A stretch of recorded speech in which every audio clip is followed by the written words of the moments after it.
You won't believe what just got exposed about the WNBA's biggest embarrassment of 2025.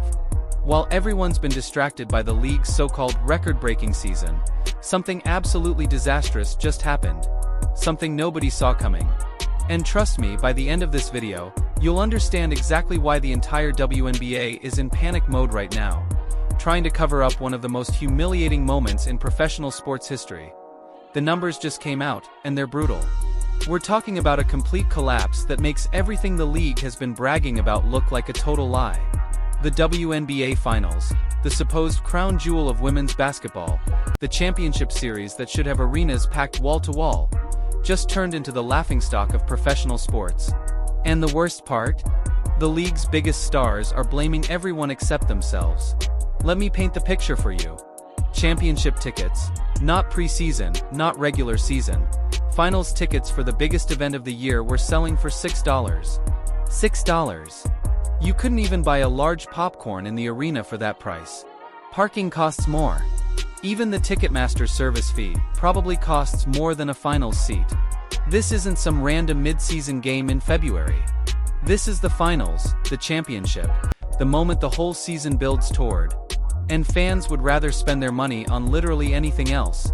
But here's where it gets crazy. Just a few months earlier, when Caitlin Clark and the Indiana Fever were playing in that same arena, those exact same seats were selling for hundreds, sometimes thousands of dollars. Courtside seats during Fever games started at $2,000 minimum. People were fighting over resale tickets like it was a Beyoncé concert. The energy was unreal. The crowd was electric. For a moment, it looked like the WNBA had finally broken through. Fast forward to the finals, and now you can get a better seat for less than a McDonald's combo meal. Make that make sense. Now, before we go any further, if you're as shocked by this as I am, hit that like button and drop a comment below. Did you see this disaster coming? Because I guarantee the league didn't. And make sure to subscribe, because we're about to expose exactly what's going on behind the scenes. The part nobody else is talking about. So what's really happening here? How does a league that spent all year bragging about record ratings and historic growth suddenly fail to fill seats for its own championship?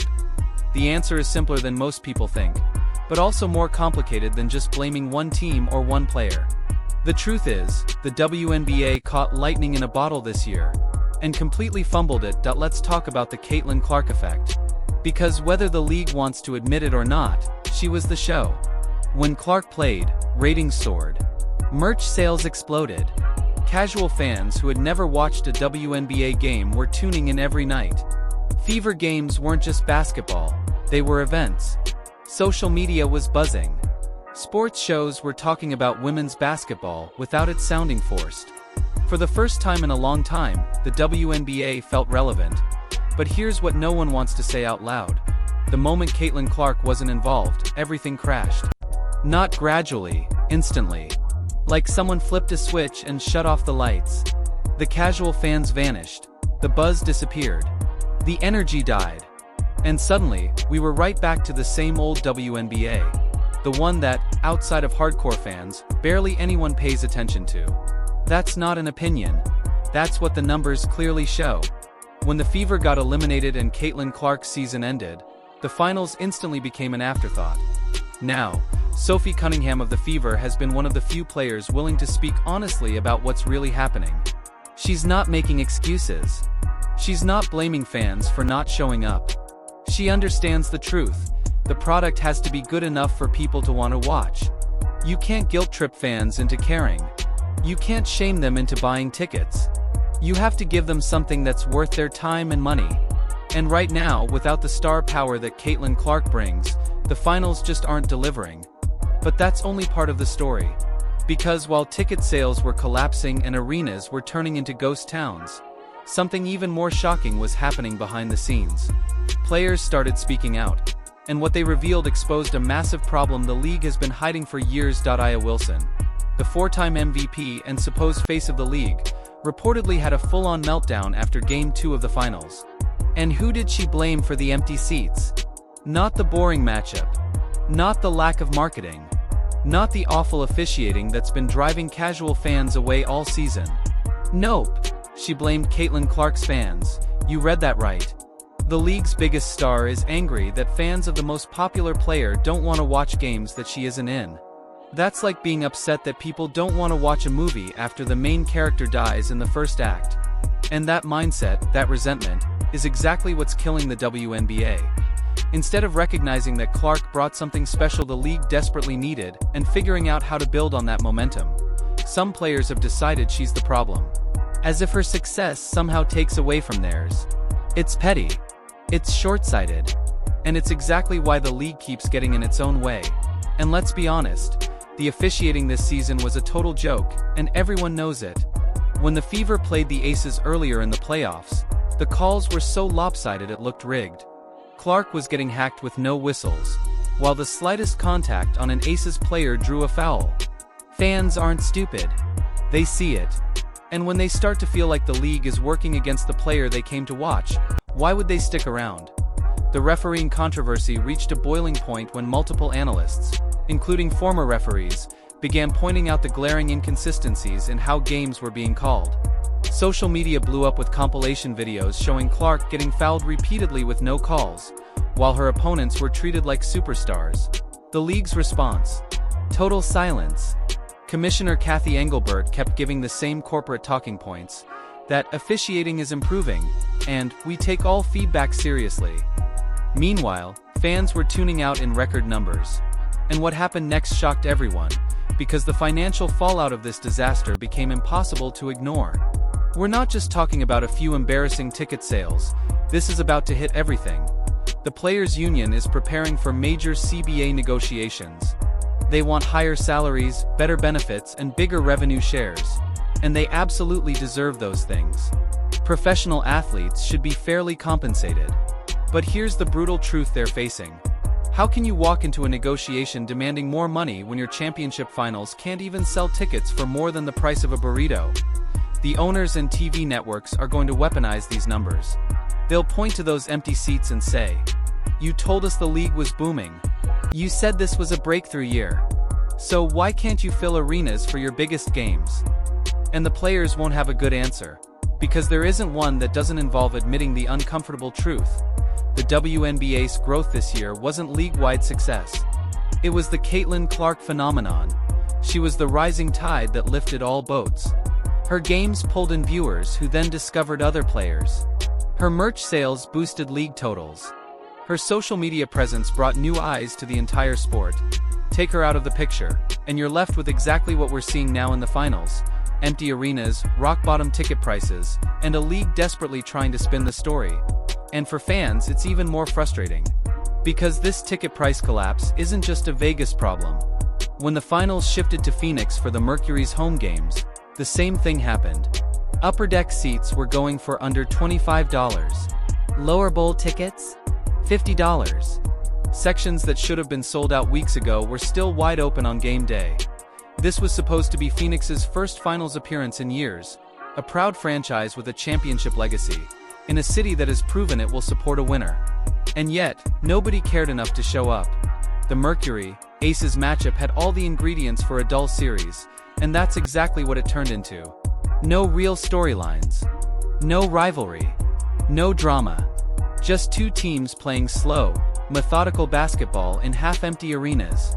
Even the players looked like they knew no one was watching. The energy was flat. The intensity was gone. It felt like a preseason game, not a championship.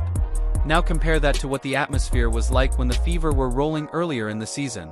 Every Caitlin Clark game felt like a national event. Arenas were packed hours before tip-off. The crowd noise was deafening.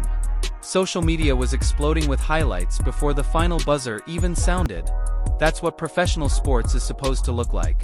That's the energy that sells tickets, draws sponsors, and builds lifelong fans.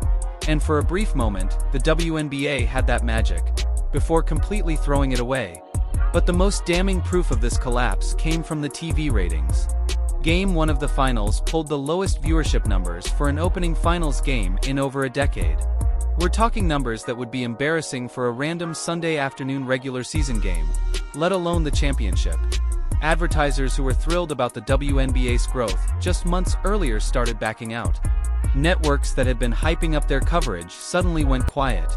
The entire house of cards the league built on Caitlin Clark's popularity came crashing down the second she wasn't there to hold it up. And yet, Commissioner Kathy Engelbert is still out there doing victory lap interviews, insisting the league is in the strongest position it's ever been. The disconnect is unbelievable. While she's talking about growth and momentum, fans are posting photos of entire sections of empty seats. While she's celebrating partnerships and sponsorships, ticket prices are dropping below the cost of arena parking. It's like watching someone insist their house is fine while it's literally on fire. Social media's reaction has been ruthless. Fans are roasting the league non-stop. Memes about the ticket prices are everywhere. People are joking that you could buy tickets to every remaining finals game for less than a tank of gas. Others point out that Caitlin Clark's signature sneakers cost more than courtside finals seats. The whole thing's become a punchline, and that's devastating for a league that was finally starting to be taken seriously just a few months ago. And the saddest part? There are genuinely talented players in these finals. Aya Wilson is putting up incredible numbers. The Mercury have veterans who know how to win. These are elite athletes playing at the highest level. But skill alone doesn't sell tickets. Entertainment sells tickets. Storylines sell tickets. Stars that casual fans actually care about sell tickets. And right now, these finals have none of that. The league's refusal to face reality is what's truly holding it back. Instead of recognizing that Caitlin Clark is a once-in-a-generation talent who can elevate the entire sport, too many people inside the WNBA seem resentful of her success. Instead of protecting their biggest star from constant cheap shots and questionable officiating, they let it keep happening. Instead of building marketing campaigns around the player who actually moves the needle, they kept forcing narratives that fans didn't care about. And now, everyone's paying the price. The players who deserve better salaries will have less leverage in negotiations. Teams that need revenue to upgrade travel and facilities will see income drop. And fans who want to see women's basketball grow are watching it slide backward in real time. All because the league couldn't get out of its own way and embrace what was working. Looking ahead to next season, the WNBA has a choice to make. They can learn from this disaster and build around their actual stars, the ones fans pay to see. Or they can keep pretending everything's fine while arenas stay empty. They can fix the officiating issues that drove away casual fans. Or they can keep losing credibility. They can create real storylines and rivalries. Or keep delivering boring, low-energy games that no one wants to watch. The Caitlin Clark era showed what's possible when the WNBA has a transcendent star who captures mainstream attention. Record viewership, sold-out arenas, and genuine cultural relevance. It was all right there.